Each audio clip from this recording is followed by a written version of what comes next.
हमारे बीच में डॉक्टर दीप्ति माला अग्रवाल जी, जो कि आगरा की जानी मानी क्रिटिकल केयर एक्सपर्ट हैं, उपस्थित हैं और अगले कुछ समय में ये हमको ये सिखाने की कोशिश करेंगी कि अगर हार्ट और लंग दोनों बंद हो जाएं किसी व्यक्ति के, तो उसको कैसे वापस लाया जाए।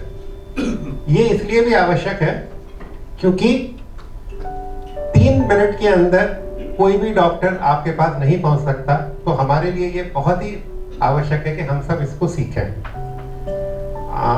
मैं शुक्रगुजार हूँ डॉक्टर दीप्ति माला अग्रवाल का कि वो यहाँ आई और अपना इतना समय उन्होंने हमारे लिए दिया। मैडम दीप्ति माला अग्रवाल।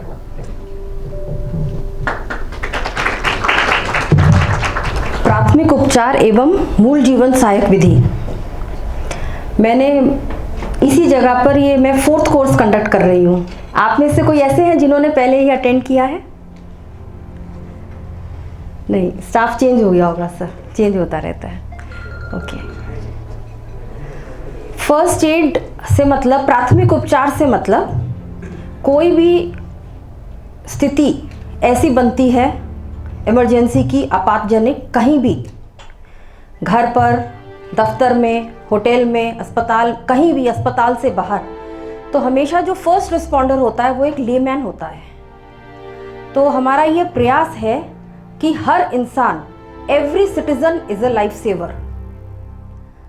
अभी तक अमेरिकन हार्ट एसोसिएशन के कोर्सेज थे, BLS and ACLS, basic life support and advanced cardiac life support.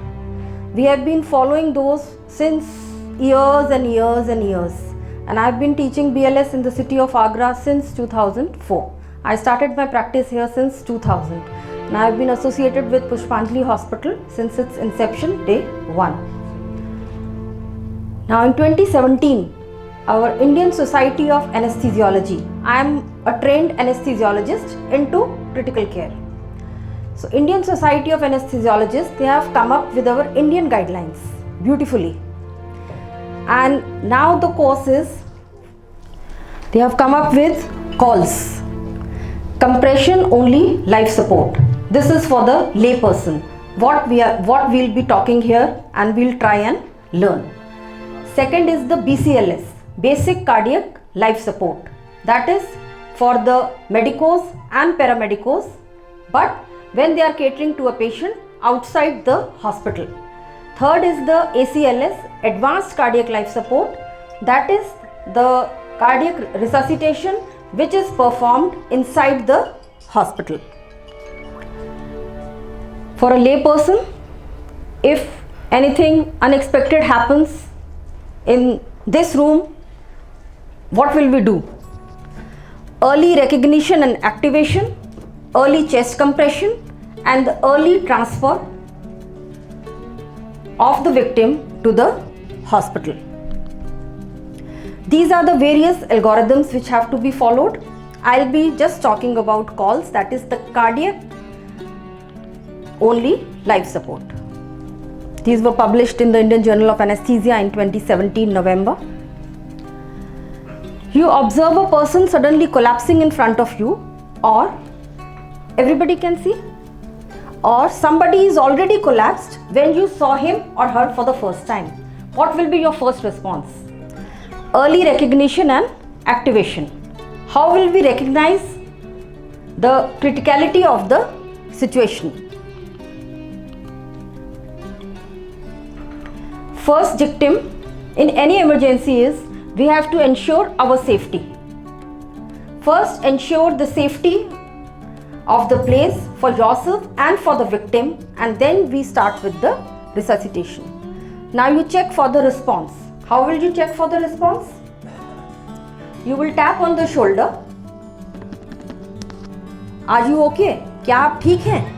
Then you have to check for the response.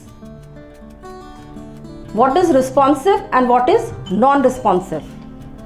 उसके शरीर में यदि कोई भी हरकत है तो इसका ये जीवन चिन्ह है, और यदि कोई भी रिस्पॉन्स नहीं है तो ये जीवन चिन्ह नहीं है। यदि वो रिस्पॉन्सिव है तो हम उसे ऑब्जर्व करते हुए नियरेस्ट मेडिकल फैसिलिटी तक ले जाएंगे। और यदि वो रिस्पॉन्सिव नहीं है, उस स्थिति में हमें क्या करना है?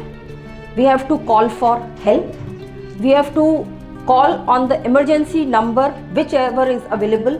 आपके सिनेरियो में शायद डॉक्टर साहब का होता होगा, एंड देन डॉक्टर साहब will contact the hospital which caters to these emergency services. Mobile पर हमें क्या सूचना देनी है? Now the scenario which we have to imagine is not inside this room. You are on the road, you are in a train, you can be anywhere. Now from there you are the person who is trying to help one victim. हमने क्या communicate करना है अपनी phone call पे? क्योंकि जो हमारी help के लिए आएगा, those people should be prepared and equipped. Call के दौरान हमें क्या कहना है? अपनी पहचान बतानी है, अपने स्थान की पहचान बतानी है, व्यक्तिग्रस्त के बारे में बताना है, कितने पीड़ित हैं, उनका आयु, लिंग, क्या दिक्कत है, और बचाव दल की संख्या हम क्या एक्सपेक्ट कर रहे हैं। इतना कर लेने के बाद अगर शरीर में कोई हरकत नहीं है तो we have to immediately start with the chest compression. Chest compression कैसे करना है ये मैं आपको अभी बताऊंगी, और आप सब अपने हाथ से खुद चेस्ट कंप्रेशन करेंगे, तभी ये हमें करना आएगा। हमें 30 चेस्ट कंप्रेशंस करने हैं। 30 चेस्ट कंप्रेशंस 5 साइकिल्स हैं। 30:2 is the ratio. We give 30 chest compressions and 2 breath. 30 to 32. So in 1 minute, in 60 seconds, we give 120 chest compressions.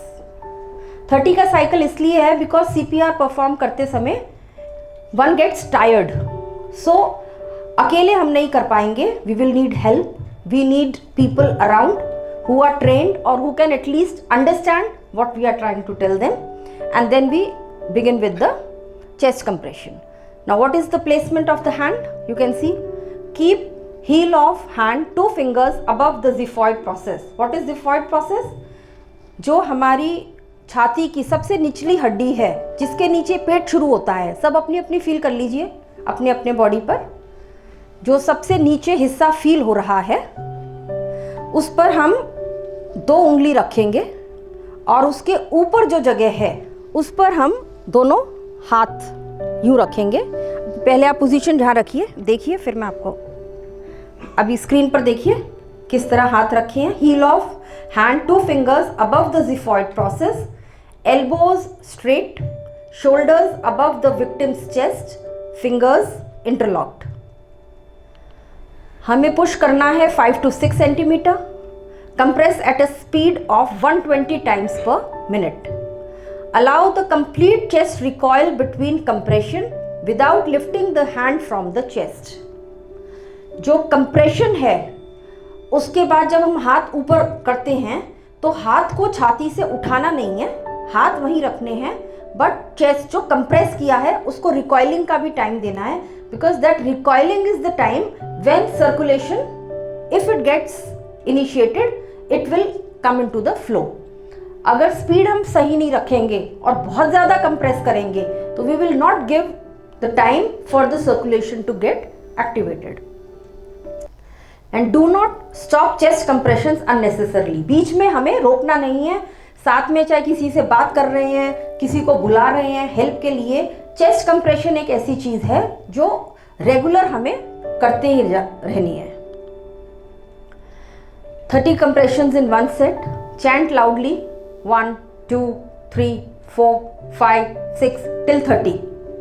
Maintain the speed and number of chest compressions. If there are more than one person, interchange every 5 cycles. Then you check for the response. फिर प्रतिक्रिया की जांच करिए 5 cycle के बाद। यदि victim कोई भी मूवमेंट कर रहा है, कोई कफिंग कर रहा है, आवाज़ देने की कोशिश, कुछ आवाज़ निकाल रहा है, शरीर में हरकत है, इसका मतलब उसका हार्ट और ब्रीदिंग दोनों चल रही हैं। रिस्पॉन्सिव है तो we will stop the chest compression, और still he is not responsive, we have to continue with the chest compression till either the medical help arrives or we reach the hospital. This is the entire algorithm. How long to continue CPR? यह भी इस बारे में मैंने आपको बताया. Responsive victim क्या होता है? जिसका शरीर थोड़ा भी हिलने लगे, वो खांसी करने लगे और उसकी आवाज़ निकलने लगे, थोड़ा ऐसे. ऐसी स्थिति में फिर जब हम पेशेंट को, विक्टिम को शिफ्ट करते हैं, ट्रांसफ़र करते हैं, it has to be in the lateral position. Lateral से मतलब करवट. एक शीट यहाँ नीचे लग जाएगी डॉक्टर साहब, ये CPR ज़मीन पे ही हो पाएगा. It has to be in the lateral position. वो मैं आपको भी बना के बताऊंगी. CPR किस स्थिति में शुरू नहीं करना है, हमें चेस्ट कंप्रेशन करना है या नहीं करना है, इसका ज्ञान बहुत इंपॉर्टेंट है. किस स्थिति में नहीं करना है? पहला, यदि सीन सेफ नहीं है, डोंट डू इट. अपनी लाइफ रिस्क नहीं डालनी है. पेशेंट रिस्पॉन्सिव है तब नहीं करना है. विक्टिम की बॉडी इतनी स्टिफ हो चुकी है, कई बार होता है, पता लगता है रात में सोए थे सुबह उठे नहीं. कई बार हो जाता है घरों में बड़े बुजुर्गों के साथ या किसी के साथ भी. तो सुबह आपने देखा और बॉडी बिल्कुल अकड़ी हुई है अगर, तो CPR करने का कोई मतलब नहीं है. फिर तो इरिवर्सिबल चेंजेस बॉडी में हो चुके हैं, बॉडी स्टिफ हो गई है, जिसको राइगर मॉर्टिस कहते हैं. तो then it's of no use. So these are the CPR guidelines. I will not say thank you, I will continue. Can we have this on the floor? इसके साथ ही मैं बात करूंगी और किन्हीं भी स्थितियों में, कोई भी इमरजेंसी की स्थिति में हमें कैसे रिएक्ट करना है, कैसे रिस्पॉन्ड करना है. जैसे आपके यहाँ कोई बैठ के खाना खा रहे हैं, कई बार होता है खाते खाते यहाँ पर कुछ फंस जाता है. हमारे पास कई पेशेंट्स भी आते हैं, फिश का या कुछ फंस जाता है. उस सिंपल छोटे से फंसने से जो हमारा एयरवे है ऑब्स्ट्रक्ट हो जाता है और कई बार उससे ऑन टेबल, आपने सुना होगा कभी, लंच टेबल, डाइनिंग टेबल पे ही एकदम मृत्यु हो गई. उससे एयरवे हमारा ऑब्स्ट्रक्ट हो जाता है. हमें एयरवे को रिलीव करना है. उसके लिए होता है हेमलिक मैन्यूवर. मैं डेमोन्स्ट्रेट कर दूंगी. Any girl can come. The beauty of this procedure Heimlich manoeuvre is it can be done on a patient lying down, patient victim sitting or standing. You have to bear hug the victim from behind like this and place the hand, जहाँ मैंने आपको जो xiphoid बताया ना, जहाँ पर हमारी छाती खत्म हो रही है और पेट शुरू हो रहा है, उस पार्ट पर हाथों की ऐसे हमें मुट्ठी बनानी है यूं, और इसे हमें यूं पुश करना है बैकवर्ड एंड अपवर्ड. इस मैन्यूवर से ये चीज़ निकल आती है. Thank you. तो जो ऑब्स्ट्रक्शन होता है it gets relieved.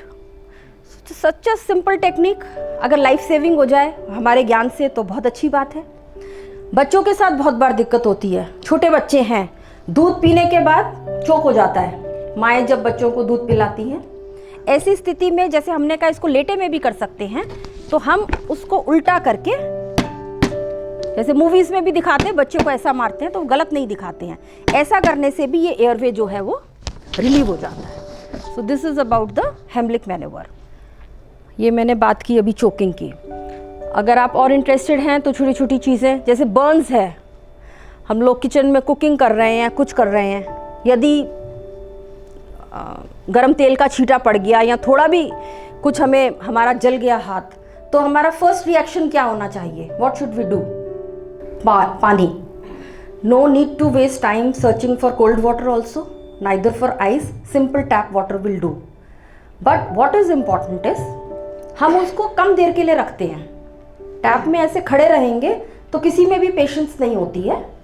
Tap water में हाथ डालकर take it in a tumbler और बकेट, बैठ जाइए and immerse that affected part into the water and keep it for as long as वहाँ से बर्निंग सेंसेशन नहीं चली जाती है.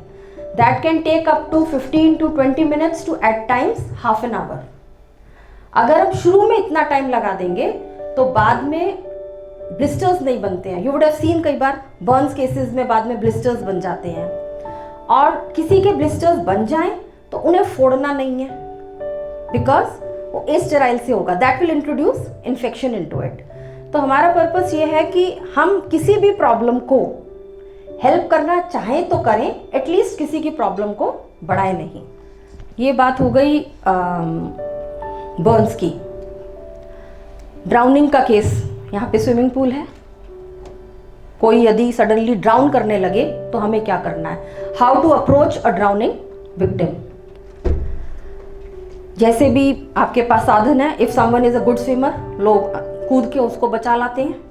If you are not a good swimmer, तब भी आप हेल्प कर सकते हैं। You can throw a rope, long stick, anything.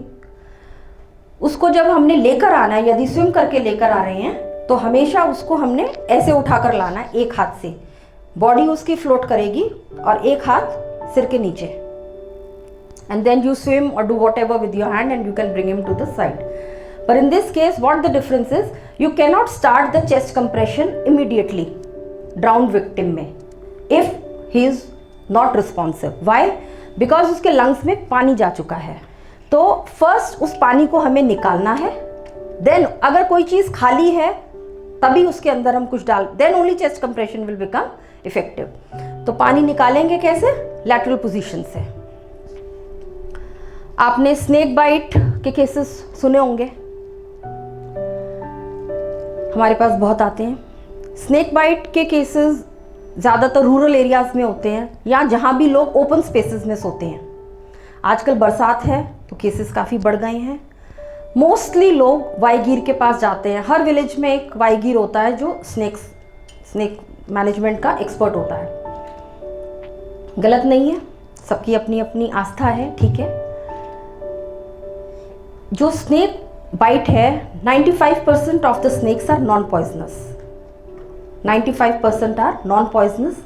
तो अगर काट भी लिया है तो हमें कुछ होना ही नहीं था। और अगर पॉइजनस ने काटा है तो वाईगीर कैन नॉट हेल्प यू। तो स्नेक बाइट में भी हमें क्या ध्यान रखना है, if the snake is poisonous there be a complaint. उसको शरीर में कमजोरी आने लगेगी। जिसको नहीं मालूम है वो कहेगा डर गया है, घबरा गया है, सो जा सो जा। इतनी शरीर में कमजोरी आ जाती है। Snakes found in our area, they all are neurotoxic. Neurotoxic means हमारी न्यूरोमस्कुलर जंक्शन पे वो एक्ट करते हैं, जिससे हमारी मसल्स जो हैं वो धीरे धीरे पैरालाइज हो जाती हैं, आंख बंद होने लगती है, जिसको मेडिकली हम कहते हैं टोसिस, नहीं तो ड्रूपिंग ऑफ आईलिड्स।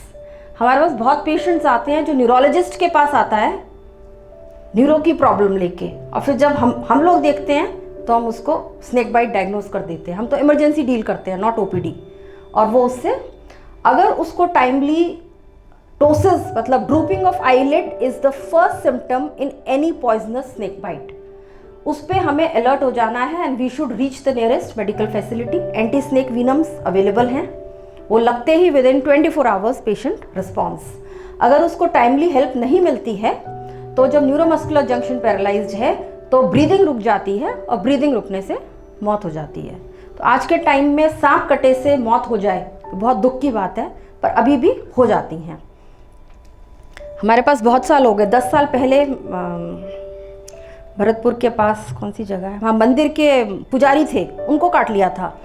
उसका जो ब्रदर था वो CPR ट्रेंड था, वो समझ गया, वो CPR करता हुआ वहाँ से हमारे हॉस्पिटल तक लेकर आए थे। वो पेशेंट 1 मंथ वेंटिलेटर पे रहा था, 1 महीना, उसके बाद वो चल कर गया था। सो द थिंग इज कि if things manage timely they can be treated. अब मैं आपको CPR का एक बेसिक बता देती हूँ। पहले पोजीशन हमेशा यूँ होगी, कहीं भी हमें CPR करना पड़ जाए विक्टिम को, अगर हम अस्पताल में नहीं हैं, है ना, हम उसको फ्लोर पे ले लें। अभी कुछ वर्ष पहले माइकल जैक्सन का निधन हुआ था, उनके CPR को लेके क्या कंट्रोवर्सी थी। उनका CPR डलअप के बेड में हो गया था, और सब 5 स्टार होटल्स में डलअप ही होता है। तो इन केस कोई इमरजेंसी हो, please check the victim on the floor. जैसे ये भी जो हॉस्पिटल के बेड्स हैं, they are hard beds, they are designed for it. उसके बाद जैसे मैंने पोजीशन आपको बताई, यहाँ से this is the xiphoid process, इससे 2 फिंगर ऊपर, 1 हैंड हियर, दूसरा here, you have to be like this. आप मेरा पोजीशन देख रहे हैं? Shoulders, elbows and my wrist is in straight line. You have to be over the patient like this, and then you have to press. You have to count 1, 2, 3, 4, 5, 6, 7, 8, 9, 10, 11, 12, 13, 14, 15, 16, 19, 20, 21, 22, 23, 24, 25, 26, 27, 29, 30. 30, 30, 30, 5 times, 120 per minute. 60 seconds में 120, double हर second में 2. उसके बाद airway maintenance के लिए head tilt and chin lift. बहुत लोग खराटे लेते हैं, आपने देखा होगा, स्नोरिंग करते हैं. What is snoring? It is partial airway obstruction. आप उस सोते हुए की थोड़ी यूं कर दीजिए, उसकी खराट रुक जाएगी. सो जैसे हमारे आईसीयू में जो पेशेंट स्नोर करते हैं, है ना, we put in airways and all those. So I always think कि अपने घर में ले रहा होता तो इसे कोई डिस्टर्ब नहीं करता. But for us it's an emergency if somebody is snoring, because that is a partial obstruction. जो लोग ज़्यादा स्नोर करते हैं, आपने देखा होगा, अगर ऑब्जर्व किया हो, नहीं तो करना किसी को सोते को, वो इतनी खराटों की आवाज़ बढ़ जाएगी, उसकी नींद एकदम जग जाती है. क्यों जग जाती है?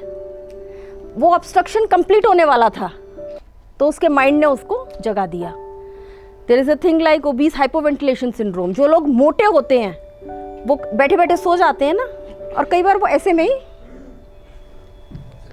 चले जाते हैं और कोई रियलाइज़ नहीं करता है. So this is the head tilt and chin lift. किसी भी इमरजेंसी में कई बार रुकी हुई जो ब्रीदिंग है, केवल head tilt and chin lift से भी ब्रीदिंग स्टार्ट हो जाती है. वो क्यों हो जाती है? जब हम गर्दन को यूँ रखते हैं तो जो हमारी टंग है वो हमारी पोस्टीरियर फेरेंजियल वॉल से पीछे जाके अटक जाती है, तो that passage gets closed, and the moment you do it like this, that passage opens up. I will tell the recovery position. I want one boy volunteer for that. कोई भी एक आके यहाँ लेट जाए. हमने जिसको चेस्ट कंप्रेशन दे दिया और ये रिस्पॉन्सिव हो गया, इसने कोई हरकत कर दी, अब हमें इसे हॉस्पिटल लेके जाना है, तो हम कैसे लेकर जाएंगे? इनका हाथ इधर सीधा करिए. ये वाला हाथ हमने किया यूं, ये हाथ पकड़ा, 1 मिनट आप हटो,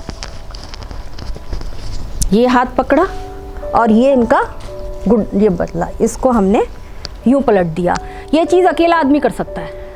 इस पैर को हमने मोड़ के इनके पेट से लगा लो, पेट से लगा दिया. ये अब बॉडी का वेट ऐसा हो गया है कि he will remain like this, और इसको हमने हेड टिल्ट और चिन लिफ्ट कर दिया. और इस हाथ को इधर रखो, इसको उसके नीचे, यूं हेड टिल्ट चिन लिफ्ट.